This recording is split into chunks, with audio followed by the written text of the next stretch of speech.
오늘 우리가 함께 묵상할 하나님 말씀은 히브리서 11장 1절로 3절 또한 33절로 40절의 말씀입니다.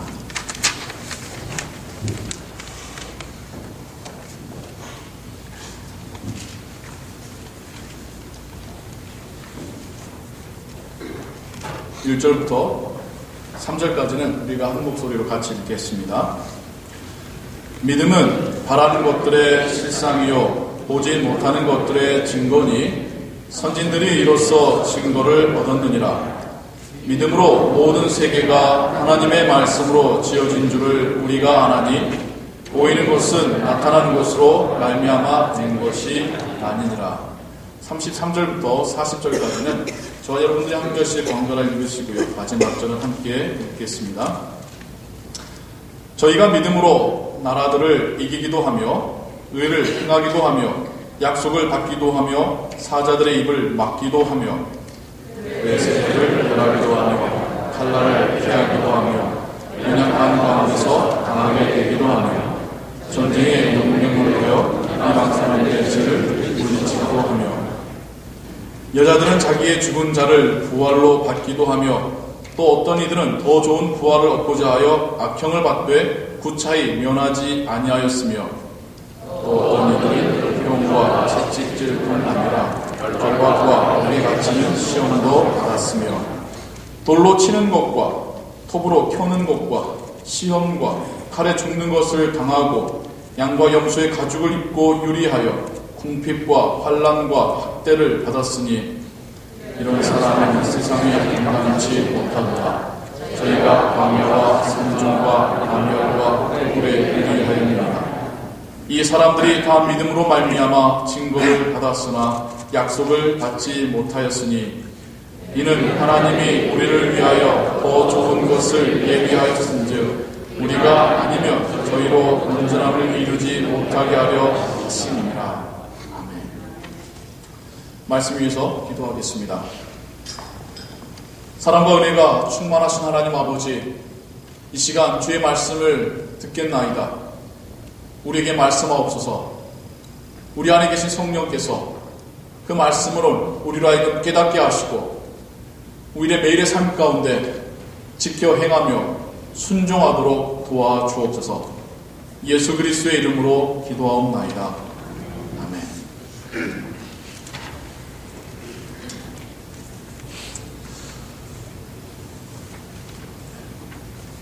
여러분과 함께 올해표 선교적인 삶을 살자라는 큰 주제를 가지고 말씀을 또 보아가고 있습니다.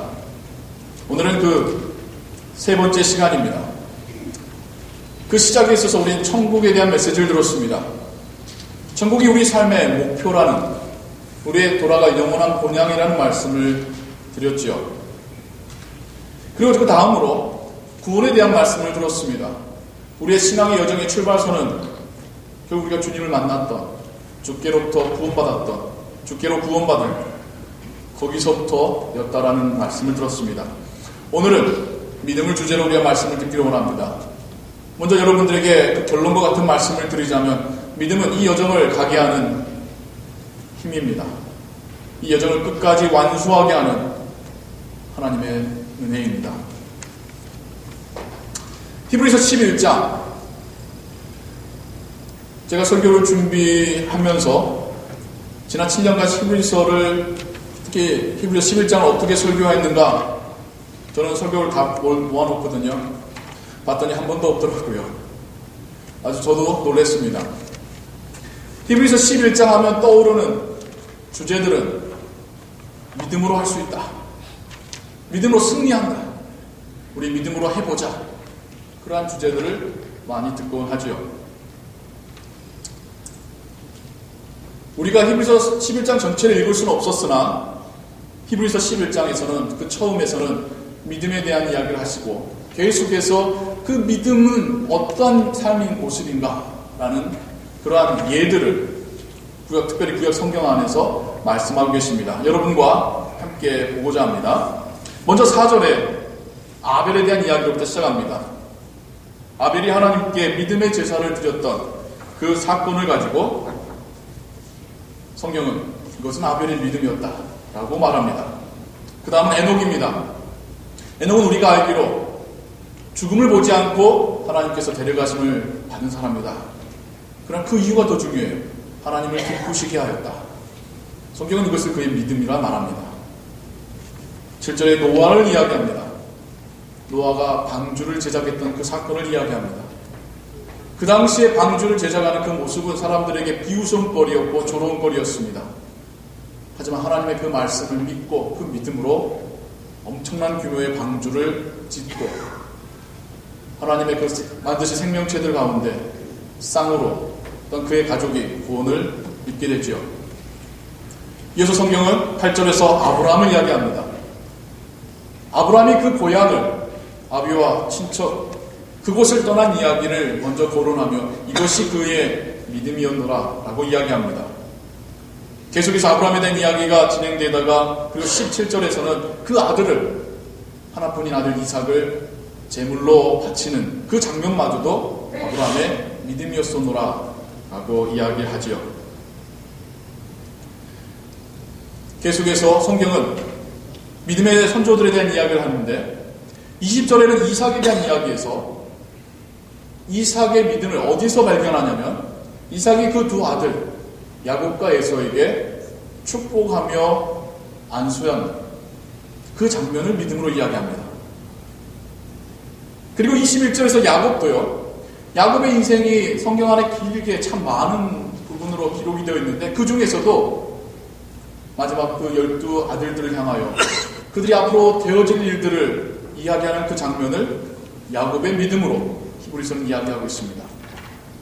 이게 도대체 어떤 의미일까? 아들들 축복하는 게 그게 무슨 믿음일 것인가? 그냥 축복한 것이 아니라 하나님께서 보여주신 그 비전을 가지고 믿음으로 그들에게 선언했던 겁니다. 하나님께서 그들의 삶을 어떻게 인도하실 것인지 그냥 선포하는 것이 아니라 믿음을 가지고 선포했던 것이죠.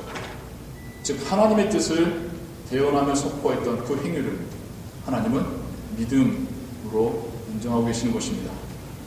22절에 요셉의 이야기가 나옵니다. 요셉도 아주 긴 스토리가 있죠. 하지만 히브리서는 그의 마지막 순간, 그가 임종하는 그 순간 자녀들에게 훗날 너희들이 이 애굽을 떠나 하나님께서 약속하셨던 그 땅으로 돌아갈 때에 나의 유고를 취하여 가지고 가라 유언합니다. 성경은 요셉의 그 많은 이야기들 중에 그 메시지, 그 유언, 이것을 그의 믿음으로 이야기하고 있습니다. 그 다음 계속해서 24절에 모세를 이야기합니다. 첫 번째 그가 애굽의 왕궁에 왕자로 살기를 거절했던 그것을 그의 믿음으로 이야기하고요. 계속해서 출애굽에서 애굽을 나올 때에 히브리서에 보면 출애굽기에 없는 이야기가 있어요. 애굽 왕의 분노를 두려워하지 않고 나왔음을 믿음으로 이야기합니다. 28절에 6월절의 이야기가 또 믿음으로 나옵니다. 하나님의 재앙이 9번 임했습니다. 이제 마지막 10번째입니다.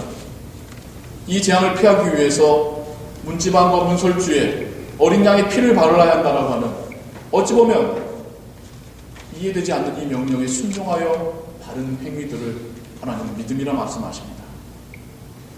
이어지는 29절에서 홍해를 건너는 장면 한번 상상해 보십시오. 그 넓은 바다에 바람으로 길이 났습니다. 거기로 들어가라는 겁니다. 물론 눈으로 길은 보이지만 좌우에 그 물을 보면서 들어가는 것은 결코 쉬운 것이 아니겠죠.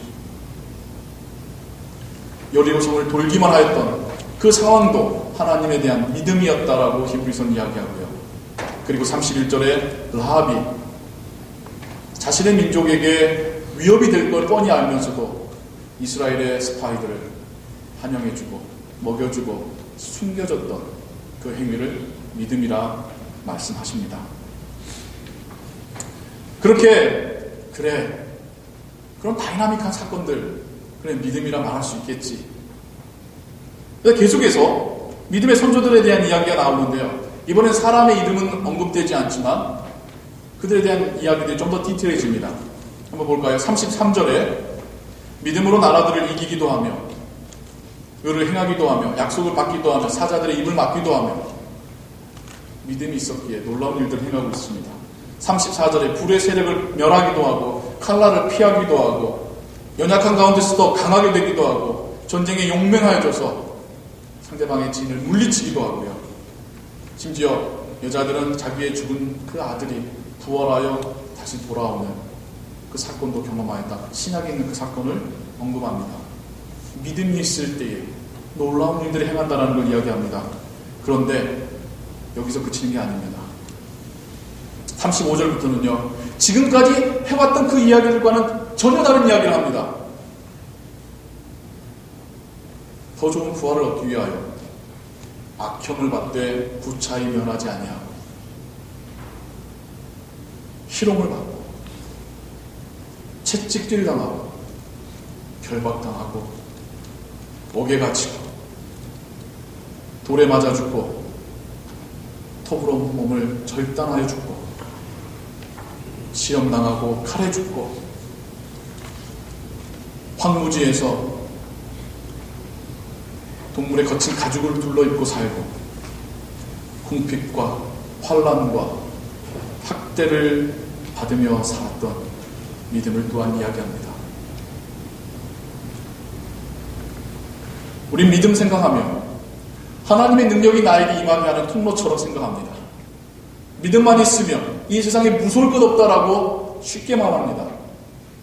믿음만 있으면 성공할 것처럼 이야기하는 우리의 이해 속에서 히브리서 11장은 오히려 믿음 때문에 환난을 당하고 핍박을 당하고 조롱을 당하고 죽임을 당하는 이야기를 합니다. 도대체 믿음이 뭘까요? 도대체 믿음이 뭘기에 또 그런 일들을 다 겪게끔 하는 것일까요? 38절에 이런 말씀이 있습니다. 이런 사람은 세상이 감당치 못하도다. 한글 번역이고요. 영어 번역으로 하자면 그들에게 세상은 아무 가치 없었더라. 아무 가치 없었더라. 그래서 저희가 광야와 산중과 동굴에서 유하고요.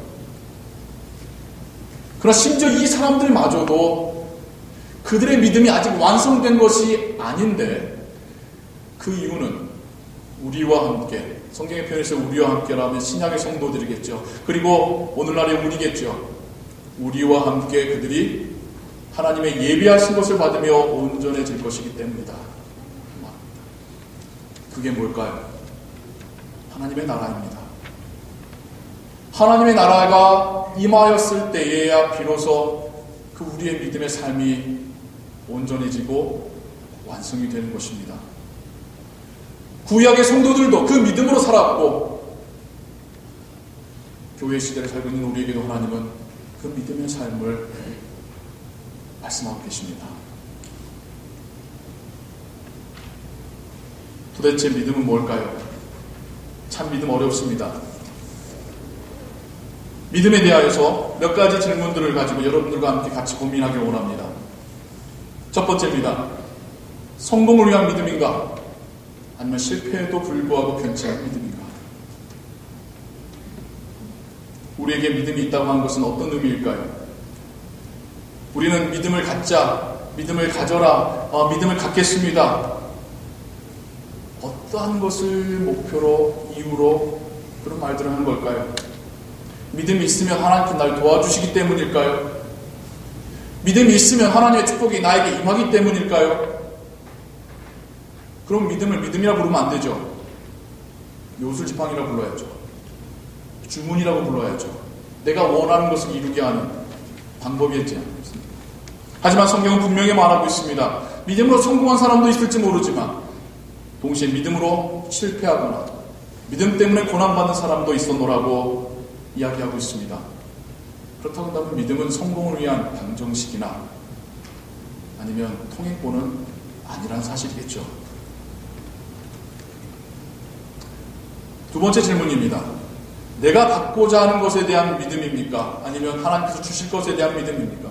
우리가 믿음을 갖는다고 할 때에 우리는 위시리스트에 대한 믿음을 말하곤 합니다.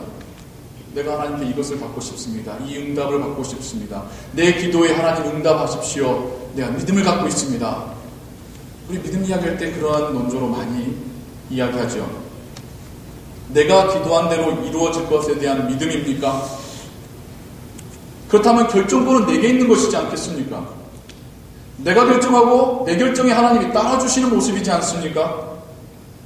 마치 주인은 정하고 하인은 순종하는 것과 뭐가 다를 바 있겠습니까? 하나님에 대한 믿음, 결코 그런 믿음이 아닙니다.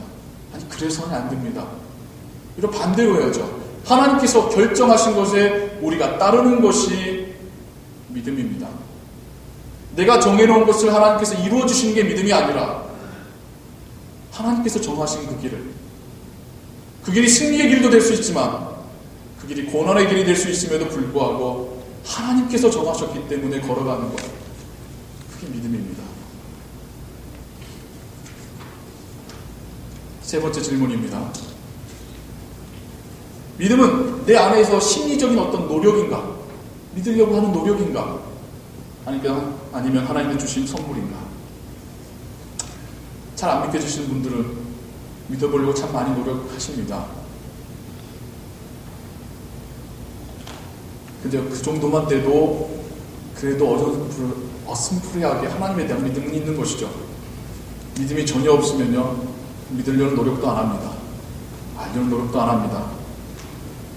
믿음을 심리적인 것으로 이해하지 마십시오. 믿음 없는 분들이 그렇게 이해합니다. 믿음 없는 분들이 믿음 갖고 계신다는 분에 대해서 어떻게 이해하냐면 심리적으로, 생각으로, 심지어 자기 최면으로 믿음이라 말하는 거 아닐까 생각합니다. 하나님에 대해서는요, 노력한다고 믿어지는 게 아닙니다. 노력해 보십시오. 작용이 일어나지 않습니다. 하나님은 내가 노력하고 그래 노력으로 믿어지는 세상이 아니라 하나님께서 나로 하여금 그 보이지 않는 신적 존재에 대해서 믿게 하실 때에만 믿을 수가 있습니다. 그래서 믿음은 선물이라 부릅니다. 도무지 우리의 머리로 이해되지 않는데 내가 왜 이걸 믿고 있지? 내가 왜 이걸 확신하고 내가 이렇게 왜 행하고 있지? 나도 논리적으로 설명할 수 없는 그것이 바로 믿음이죠. 평소에 나라면 우리 참 의심 잘하는 사람들이지 않습니까? 돌다리도 짚어보고 두들겨보고 하는 사람들이지 않습니까? 하나로 못 믿죠. 두 번, 세 번 확인해야지만 겨우 좀 믿는 사람들이 바로 우리들이죠.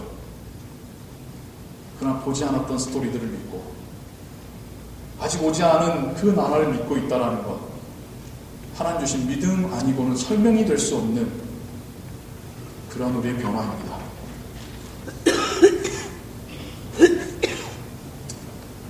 마지막으로 네 번째 질문입니다. 믿음은 그러면 마음속에서만 일어나는 작용인가? 믿는다고 하는 것, 그러면 내 내면에서의 생각인 것인가? 아니면 삶 속에서 행동으로 나타나는 어떤 작용이고 힘인 것인가? 우선은 그렇게 보이죠. 믿는다고 할 때 내 안에서의 생각이 먼저 움직이죠. 믿는다고 할 때 내 안에 어떤 확신이지요. 그러나 그것이 밖으로 드러나지 않을 때는 별 의미 없는 겁니다.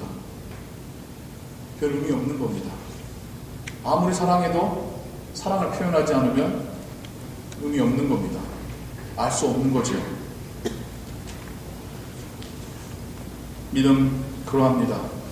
우리의 믿음에 대한 증거가 나타나야 하고 나타날 수밖에 없습니다. 내 안에 내 것이 아닌 것이 들어와 있는데 왜 이게 표현이 안 되겠습니까? 히브리서는 그 믿음의 증거들에 대하여서 이야기하고 있습니다. 히브리서에 나와 있는 그 모든 믿음의 선조들이 우리와 별 다를 바 없는 인간들이지만 그들 안에 믿음이 찾아왔을 때에 그들은 우리가 상상할 수 없는 일들을 행하고 있습니다. 믿음에 대하여서 히브리서 11장 전체가 이야기하고 있지만 정말 그 중에서 한 구절만 꼽으러 한다면 저는 6절을 여러분들과 함께 읽고 싶습니다. 6절의 믿음에 대하여서 너무나도 잘 정리하며 이야기해주고 있습니다. 우리 한번 같이 읽어볼까요? 믿음이 없이는 기쁘시게 못하나니 하나님께 나아가는 자는 반드시 그가 계시는 것과 또한 그가 자기를 찾는 자들에게 상 주시는 이심을 믿어야 할지니라. 아멘. 첫 번째로 믿음이라는 것은 하나님이 계신 것을 믿는 것입니다. 영적 세계를 믿는 것입니다. 그렇게 우리의 세계관이 바뀌어가는 겁니다. 둘째로는 하나님의 상급과 심판을 믿는 것입니다. 우리가 믿고 바라보는 상급은 그 구약의 그들부터 오늘날의 우리까지 동일하게 바라보는 믿음의 상급은 구원이며 하나님의 나라입니다. 사랑하는 성도님 여러분, 구약의 그 믿음의 선조들도 아직 믿음이 완성되지 않았다고 합니다. 신약시대의 사도들도 마찬가지입니다. 하나님의 나라가 완성될 때에 모든 신자들이 완성될 거랍니다. 우리도 그러하지요. 하나님의 나라가 완성되기 전에 우리 모두는 기다리고 있는 사람들입니다. 기다리는 그 시간 동안에 우리에게 일어나는 이 일들을 우리 믿음으로 이겨낼 수 있는 것이죠. 우리는 하나님께서 살아계신 것과 또한 믿고 견디는 자에게 상 주시는 이심을 믿습니다. 내가 바른 대로 응답되지 않는다고 하나님의 존재를 의심하지 마십시오. 내가 꿈꾸는 삶만이 축복이라고 단정짓지 마십시오. 이 세상에서의 행복만을 인생의 삶의 목표로 삼지 마십시오. 분명히 존재하시는 그 하나님을 우리는 어느 날인가 만나게 될 것입니다. 우리는 그날에 하나님의 나라에서 영원한 삶을 시작하게 될 것입니다. 그리고 그때 우리가 신앙과 믿음을 이유로 감당했던 그 모든 아픔들과 상처와 희생에 대하여 하나님의 칭찬과 상급을 받게 될 것입니다. 오늘을 살아가시는 우리 성도님 여러분, 우리도 구약과 신약에 이어 계속해서 믿음의 삶을 살아가고 있는 하나님의 자녀들입니다. 우리에게 도대체 믿음은 무엇일까요? 다시 한번 설교를 시작하며 여러분에게 드렸던 그 질문들을 떠올려 보십시오. 우리 안의 믿음이 무엇입니까? 혹 반쪽짜리 믿음은 아닙니까? 혹 조건부의 믿음은 아닙니까? 혹 마음속에만 머물러 있는 믿음은 아닙니까? 믿음은 하나님이 주인 되시는 것입니다. 믿음은 하나님의 명령에 순종하는 것입니다. 믿음은 알고만 있는 것이 아니라 행하는 것입니다. 하나님의 자녀여, 그리스도의 제자로 하루하루 살아가시는, 기쁜 일이 있어도 하나님께 영광 돌리고 힘든 일이 있다 할지라도 믿음으로 묵묵히 이겨내시는 그 성도들 되시기를 예수 그리스도의 이름으로 축원합니다. 기도하겠습니다. 하나님 아버지, 우리에게 믿음을 주옵소서. 내 뜻대로 믿는 믿음이 아니라 하나님 뜻대로 믿는 믿음 되게 하옵소서. 이 세상을 바라보는 믿음이 아니라 하나님이 계신 곳과 하나님의 나라를 소망하는 믿음을 주옵소서. 세상의 법칙으로 사는 삶이 아니라 하늘나라의 법칙으로 살아가는 우리의 신앙의 삶 되게 하여 주옵소서. 예수 그리스도의 이름으로 기도하옵나이다. 아멘.